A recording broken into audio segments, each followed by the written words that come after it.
So hello everyone, my name is Rakibul Hossain Rafi, currently elective student of Q University Hospital, Tokyo, Japan. So আজকের কেসটা অনেক বেশি interesting কেন? কারণ it is a 54-year-old female present করতেছে first of all gait disturbance, dizziness, হচ্ছে difficulty in hearing. So আমাদের gait disturbance, ব্যালেন্সের সমস্যা, আমরা কি বুঝবো ফার্স্টে? তাহলে আমাদের সেরেবেলামে কোনো প্রবলেম। তো সেরেবেলামকে যদি আমরা এক্সক্লুড করতে চাই তাহলে আমাদের ফার্স্টেই যেই ডিজিজের নাম আছে সেটা হচ্ছে পার্কিনসন। সো পার্কিনসনকে এক্সক্লুড করার জন্য আমরা ইনভেস্টিগেশন করে দেখলাম no there is no depigmentation অথবা এখানে সাবস্টেন্সিয়া নায়াগ্রাতে পিগমেন্টেশনের কোনো প্রবলেম নাই। অ্যান্ড ওর যে কার্ডিনাল ফিচার্স লাইক কগওয়েল রিজিডিটি, ব্র্যাডিকাইনেশিয়া, এগুলো কোনো কিছু নাই। সো আমরা শুরুতে পার্কিনসনকে এক্সক্লুড করে ফেললাম। ওকে, এখন সো প্রিভিয়াসলি একটা টিউমার হয়েছিল লেফট সাইডে। সো ওই লেফট সাইডে টিউমারের জন্য টিউমারটা রিমুভ করার পর থেকে ও কানে একেবারেই শোনে না। এখন সে রাইট সাইডে শুনতেছে না। আচ্ছা, ওর যখন আমরা ফ্যামিলি হিস্ট্রি নিলাম, that disease is called neurofibromatosis type 2। Okay, so আমার একটা হিন্ট পাইলাম হচ্ছে আমাদের কানে কম শুনতেছে রাইট সাইডে। 2 নম্বর হচ্ছে আমাদের গেইটে সমস্যা। 3 নম্বর একটা পাস্ট হিস্ট্রি আছে যে নিউরোফাইব্রোমেটোসিস। অ্যান্ড 4 নম্বর কি, ও বলতে পারতেছে না কোন টিউমার, বাট ও লেফট সাইডে যে টিউমার হয়েছে, টিউমার এক্সিশন করার পর থেকে লেফট সাইডে কানে একেবারেই শোনে না। ওকে, করলাম সেটা হচ্ছে এমআরআই যখন করলাম তখন আমরা দেখলাম যে রাইট সাইডে একটা টিউমার পাওয়া গেছে। এই টিউমারটাকে আমরা বলি ভেস্টিবুলার সোয়ানোমা। ঠিক আছে, সো ভেস্টিবুলার সোয়ানোমা কেন বললাম? আগে আমরা পার্কিনসনকে এক্সক্লুড করলাম। ভেস্টিবুলার সোয়ানোমা জিনিসটা কি? সো এটার জন্য দুইটা জিনিস ইম্পর্টেন্ট, একটা হচ্ছে ভেস্টিবিউল আর একটা হচ্ছে সোয়ানোমা। সো ভেস্টিবুল মানে হচ্ছে 8 নার্ভ, আর সোয়ানোমা মানে হচ্ছে আমাদের যে সোয়ান সেল আছে ব্রেইনের, যেটা অ্যাসোসিয়েটেড সেল, সেখান থেকে যদি বিনাইন টিউমার অ্যারাইজ করে। So first of all it is a benign tumour, secondly এটা হচ্ছে 8 নার্ভের কাছাকাছি থাকে। সো দুইটা ফাইন্ডিংস আমরা পেয়ে গেলাম। এখন কথা হচ্ছে যে এটার কি সার্জারি প্রয়োজন? ইয়েস, ডেফিনেটলি প্রয়োজন। কেন প্রয়োজন?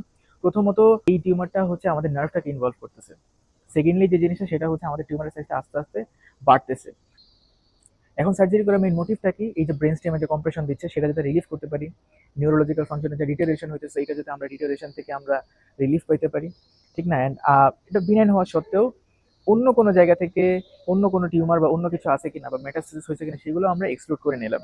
আচ্ছা, আমরা কোন প্ল্যানে সার্জারি করবো? এখানে আমরা টোটাল দুইটা অ্যাপ্রোচ আমরা সিলেক্ট করছি। 1 নম্বর হচ্ছে প্রি সিগময়েড, সেকেন্ড হচ্ছে রেট্রো সিগময়েড। সো কেন?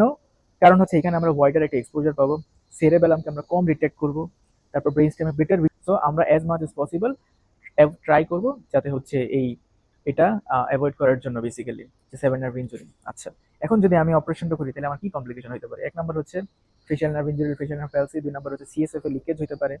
তারপর হচ্ছে আমাদের ইন্টারক্রেনিয়াল প্রেশার বেড়ে যেতে পারে, হাইড্রোকেফালাস হতে পারে। পারমানেন্ট যেটা মোস্ট ইম্পর্টেন্ট সেটা হচ্ছে autosomal dominant disease. Okay, so যেহেতু অটোজোমাল ডমিনেন্ট সো এইটারই most commonest type of tumour হচ্ছে ভেস্টিবুলার সোয়ানোমা। সো এটার মোস্ট কমন হচ্ছে বাইল্যাটারাল হয়ে থাকে। লেফট সাইডে যে টিউমারটা হয়েছিল সেটাও মোস্ট প্রবলি ভেস্টিবুলার সোয়ানোমা, এখন যেটা হয়েছে সেটাও ভেস্টিবুলার সোয়ানোমা। সো এটা বারবার রিকার করতে পারে। পেশেন্টের এই ছিল 54। পেশেন্ট হচ্ছে হিয়ারিং ইম্পেয়ারমেন্ট ছিল, গেট ডিস্টারবেন্স ছিল, ব্যালেন্সের সমস্যা ছিল, এবং রাইট সাইডে তো এখন হিয়ারিং সমস্যা, লেফট সাইডে কমপ্লিট হিয়ারিং লস। পেশেন্টকে যদি আমরা নিউরোলজিক্যাল এক্সামিনেশন করি কোনো ক্রেনিয়াল নার্ভের সমস্যা ছিল না, বাট একটু গেইটে ডিস্টারবেন্স ছিল, ব্যালেন্সের প্রবলেম ছিল। এমআরআই করে একদম ছাক্কা আমরা পেয়ে গেছি একটা টিউমার। অ্যান্ড প্রিভিয়াসলি যেহেতু ওর নিউরোফাইব্রোমেটাসিসের একটা ফ্যামিলি হিস্ট্রি আছে, অ্যান্ড প্রিভিয়াসলি যেহেতু ওর একটা টিউমার হয়েছে, সো আমরা এক কথায় ডায়াগনোসিস বলে দিতে পারি this vestibular schwannoma. So why schwannoma? Because it arises from the Schwann cell, it is a benign tumour. কেন vestibular? Because it involves the 8 cranial nerve. So operation করার সময় ডেফিনেটলি আমাদের 7 ক্রেনিয়াল নার্ভে যদি ইঞ্জুরি না হয় সেটা খেয়াল রাখতে হবে। অ্যান্ড ব্রেন স্টেম যে কম্প্রেস হয়েছে এই কম্প্রেশনটাকে আমাদের ছুটাইতে হবে। অ্যান্ড যেহেতু টিউমারটা আস্তে আস্তে গ্রো